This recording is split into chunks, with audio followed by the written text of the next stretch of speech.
पाठ से पहले कई भयावह घटनाएं घटित हुई थीं। आज की कहानी एक विशेष किंवदंती पर केंद्रित है, जो सदियों से मिथकों में बुनी गई कई कहानियों में से एक है। एक ऐसे युग के दौरान जब दूसरी दुनिया से आए लोगों का वर्चस्व था, जिन्हें प्राचीन देवता कहा जाता था। पृथ्वी मिनोस द्वीप पर स्थित एक महल से ग्रिम नियंत्रण में थी। राज्य में हर कोई बैल की पूजा करता था, जिसे वे बहुत शक्तिशाली प्राणी मानते थे। कहानी यह है कि जैसे जैसे अंधेरा साम्राज्य बढ़ता गया, उसका सुखवाद और लालच कोई सीमा नहीं जानता था, और मानवीय तर्कहीनता और बुराई भी अधिक शक्ति के लिए समान रूप से बढ़ती गई। लोगों के मन में भयानक विचार आया और उन्होंने बैल भगवान को एक रानी की पेशकश की। उसने बैल के साथ संबंध बनाए और इस मिलन से एक भयानक और घृणित वस्तु का जन्म हुआ। प्राणी ने अपनी ही मां का खून चूस लिया और फिर प्राणी को उसके गर्भ को फाड़कर बाहर निकाला गया तो वह मर गई। इससे डार्क साम्राज्य मजबूत हुआ, लेकिन जैसे जैसे प्राणी बड़ा होता गया, उसकी भूख भी बढ़ती गई। फिर जानवर को एक भूल भुलैया में रखा गया ताकि उसे एक निश्चित समय पर नियंत्रित किया जा सके। माइनस के अंधेरे साम्राज्य में एक कानून बनाया गया था, जिसे राज्य के एक राजकुमार की हत्या के कारण कानून में कहा गया था कि हर 3 साल में 8 युवा लोगों को उनके घरों से ले जाया जाता था और जानवर की भूल भुलैया में लाया जाता था ताकि उनकी बलि दी जा सके। 50वें बलिदान के करीब प्राणी को एक ठंडी पहाड़ी पर भेड़ों के झुंड का मार्गदर्शन करते हुए हम थियो को उसके दोस्त दानू के साथ देखते हैं। अचानक उन्हें दूरी में एक छायादार आकृति दिखाई देती है। दानू कहता है कि उसके पिता ने उसे बताया था कि यह आदमी एक अपशगुन है और जोर देकर कहता है कि वह उसके तंबू में कुछ वापस जा रहा होगा। थियो अपने पिता को बताता है कि उसने पहले जंगल में दानू के साथ क्या देखा था। थियो बताता है कि वह एक युवती को कितना याद करता है, जिसे जानवर के लिए बलि के रूप में ले जाया गया था, और पूछता है अतीत के उस राजकुमार के लिए बदला लेने के कानून के कारण कई और लोगों को मरना होगा। उसके पिता उसे सांत्वना देने की कोशिश करते हैं, लेकिन थियो इससे असंतुष्ट है। इस बीच दानू अपनी प्रेमिका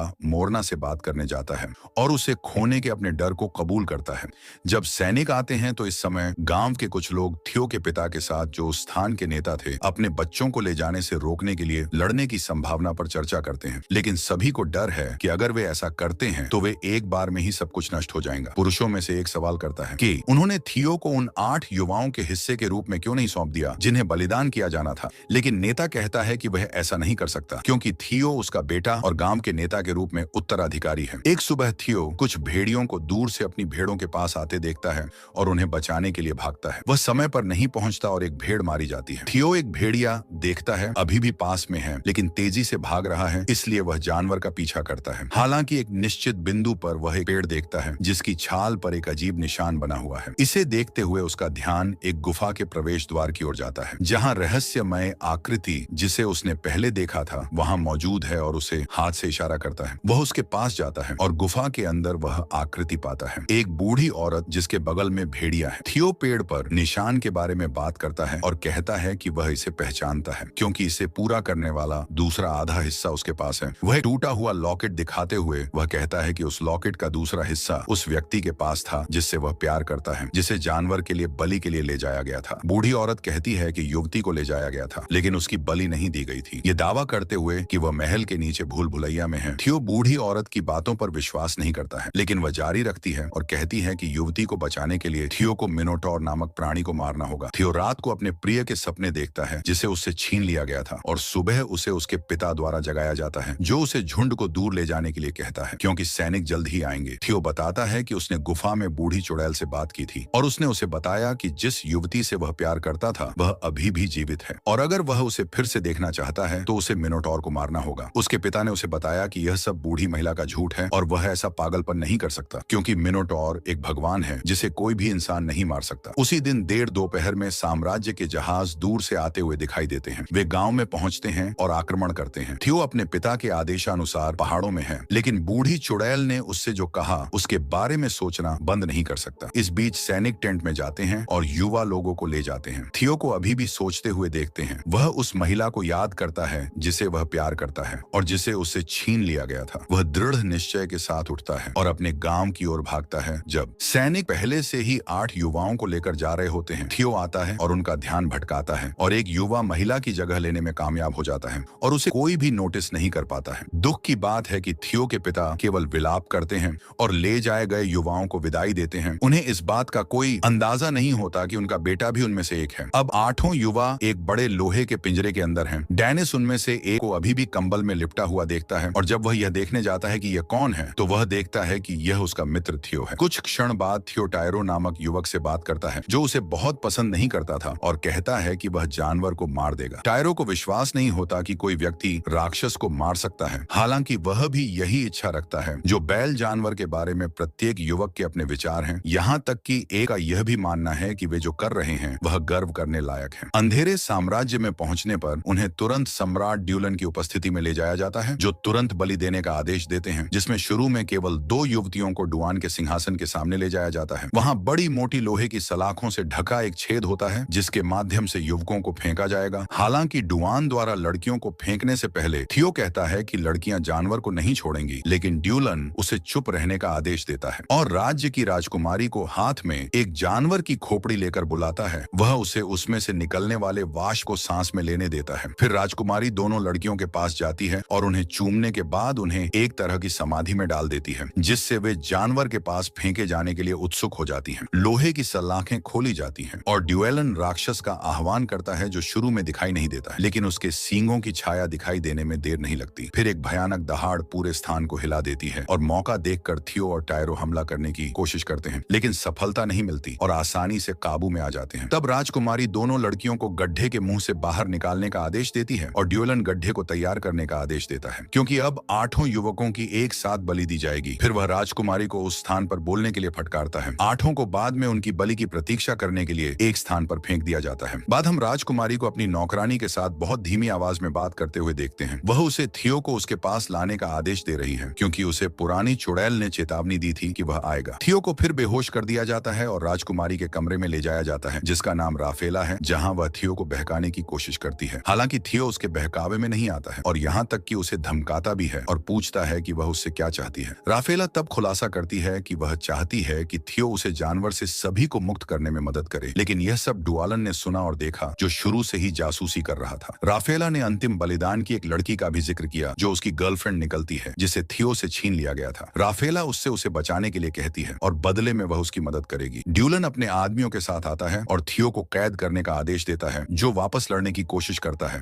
लेकिन जल्दी से फिर से बेहोश हो जाता है। ड्यूलन राफेला को धमकाता है और थियो को उस छेद में ले जाने का आदेश देता है जहां जानवर है। अन्य युवाओं को भी जल्द ही ले जाया जाता है और थियो को भूल भुलैया में रखे जाने के बाद सभी को एक एक करके महल के चारों ओर बिखरे हुए विभिन्न प्रवेश द्वारों के माध्यम से उस स्थान पर फेंक दिया जाता है। थियो अपने दोस्त की चीखें सुन सकता है जो पूरे स्थान में गूंज रही हैं और उसे नहीं पता कि क्या करना है। तभी उसे एक भारी सांस लेने की आवाज सुनाई देती है, जिसके तुरंत बाद एक भयानक दहाड़ सुनाई देती है। जानवर अपने पहले बलिदान को खाने के लिए बाहर निकलता है। समर्पित युवा लड़की राक्षस का पहला शिकार है और उसकी दर्दनाक चीखें भूल भुलैया में गूंजती हैं। उसके बाद उसकी मृत्यु हो जाती है। थियो सावधानी से चलता है। जब उसे एक अजीब गंध आती है जो रॉक में फिशर से आती है, उसे पता चलता है कि यह एक प्रकार की गैस है जो ड्यूलन आज के समय में इस्तेमाल करता है। जिसे वह चाहता है वह इस गैस की एक बड़ी मात्रा को अंदर ले लेता है। थियो थोड़ी देर के लिए उसे अपने प्रिय एफ के बारे में भ्रम होता है, लेकिन सुरंगों में पीछे से पत्थरों के टकराने जैसी आवाज आने पर वह जल्द ही गायब हो जाता है। थियो वहां जाता है और महसूस करता है कि यह मोरना है जो बोलने में असमर्थ है। उसने उस आवाज का इस्तेमाल अपने एक दोस्त को उसके पास लाने के लिए किया, जो काम कर गया। थियो समझ नहीं पाता कि वह क्या कहना चाहती है, जब अचानक उन्हें दूर से चीख सुनाई देती है और वे वहां पहुंचने के लिए दौड़ पड़ते हैं। दूसरे हिस्से में हम वीणा को देखते हैं, जो हताश और बहुत डरा हुआ है और किसी से मदद मांग रहा है। वीणा कुछ डीली चट्टानों को हटाती है और एक सूखी हुई लाश को देखती है, जिससे वह डर कर चीखने लगती है। अचानक दानू उसके पास आ जाता है, जिससे वह और भी जोर से चीखने लगती है। अब वह दानू से डर जाती है। हालांकि इससे थियो और मोरा जल्दी से उन्हें ढूंढ लेते हैं। चारों अब एक साथ चर्चा करते हैं कि उन्हें क्या करना चाहिए। वीणा जल्द से जल्द उस जगह से बाहर निकलने की कोशिश करना चाहती है, लेकिन थियो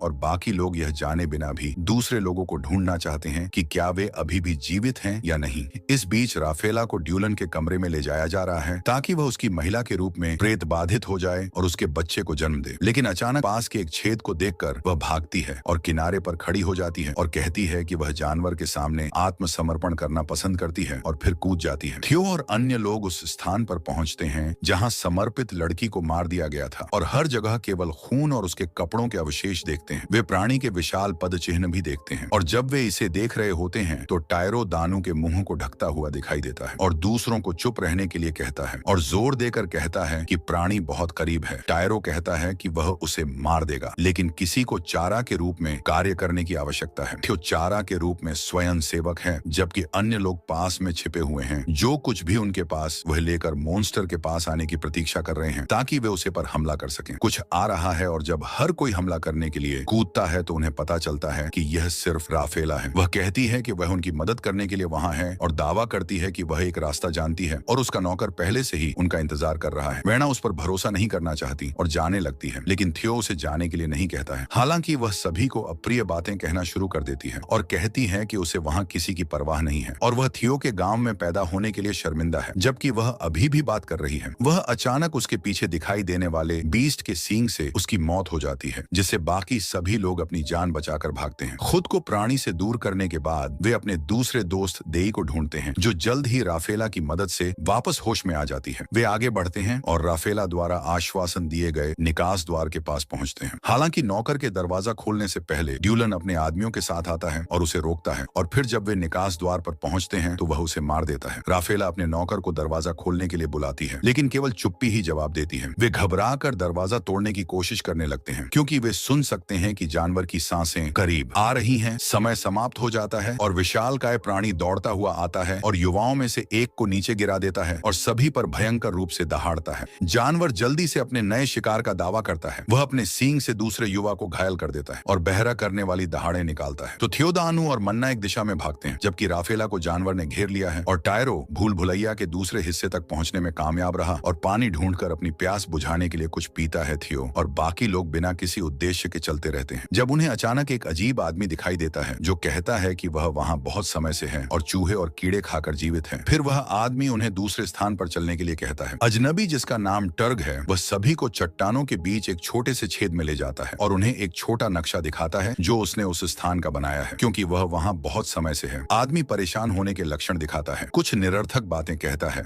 लेकिन कुछ उपयोगी जानकारी जैसे कि प्राणी कहाँ सोता है, जो थियो को महत्वपूर्ण लगता है। इस बीच राजकुमारी राफेला दिखाती है कि वह जानवर से बच निकली है और भूल भुलैया से होकर चल रही है। साथ ही साथ ड्वलन गड्ढे के किनारे प्राणी को चिल्लाकर कह रहा है कि वह राफेला को वापस ले आएगा। आगे हम पागल आदमी को उस दरवाजे के पास आते देखते हैं जो भूल भुलैया की ओर जाता है और उसे खोलता है। थियो अभी भी दृढ़ता से मानता है कि फैन जीवित है, इसीलिए वह टर्क को धमकाता है कि वह उसे बताए कि वह कहाँ है। यह सोचकर कि वह इतने लंबे समय से वहां रह रहा है, इसीलिए वह जान सकता है। हालांकि इस टकराव से चिल्लाहट भयानक प्राणी का ध्यान आकर्षित करती है, जो उनके पास पहुंचता है। राक्षस पत्थर की दीवारों को गिराने की कोशिश करना शुरू कर देता है, जिससे कुछ चट्टानें खिसक जाती हैं। हालांकि ड्यूलन की आवाज सुनकर जानवर रुक जाता है, जो राफेला को बुला रहा है, और उसकी ओर बढ़ता है। जानवर उसकी ओर बढ़ते हुए सूंघता है, लेकिन कायर यह सुनकर जल्दी से दरवाजे से बाहर निकल जाता है और अपने सैनिक को अंदर ही छोड़ देता है, जिसे जल्दी और बेरहमी से मार दिया जाता है। थियो टर्क को यह बताने के लिए मजबूर करता रहता है कि फेन कहाँ है, और उसके पदक का आधा हिस्सा पाकर उसे और भी अधिक विश्वास हो जाता है कि वह जीवित है। वह टर्क द्वारा बनाया गया नक्शा लेता है और उसे यह बताने के लिए मजबूर करता है कि वह कहाँ है, और कथित स्थान की ओर इशारा करते हुए थियो वहां जाने का फैसला करता है। डे और टायरो अभी भी लक्ष्यहीन रूप में चल रहे हैं और एक दूसरे के लिए भावनाएं विकसित करना शुरू कर देते हैं। टायरो उसे वहां से बाहर निकालने का वादा करता है। वे महल के प्रवेश द्वारों में से एक पर पहुंचते हैं, इसलिए वे वहां चढ़ने का फैसला करते हैं। टायरो लोहे की सलाखों तक पहुंचने में सबसे पहले जाता है। देई को भी तुरंत ऊपर चढ़ने के लिए बुलाता है और उसका हाथ पकड़ लेता है, क्योंकि वह अभी भी चढ़ रही है, लेकिन प्राणी नीचे आ जाता है। टायरो के देई से नीचे न देखने की विनती के बावजूद वह ऐसा करती है और राक्षस को देखकर चिल्लाना शुरू कर देती है, जिससे उसका ध्यान आकर्षित होता है। दुर्भाग्य से, जैसी कि उम्मीद थी, युवा लड़की अपने आतंक के कारण खुद को संभाल नहीं पाती है और सीधे जानवर के सींग पर गिर जाती है। थियो चलना जारी रखता है और एक निश्चित बिंदु पर फैन की आवाज सुनना शुरू कर देता है। अचानक वह उसके पीछे दिखाई देती है,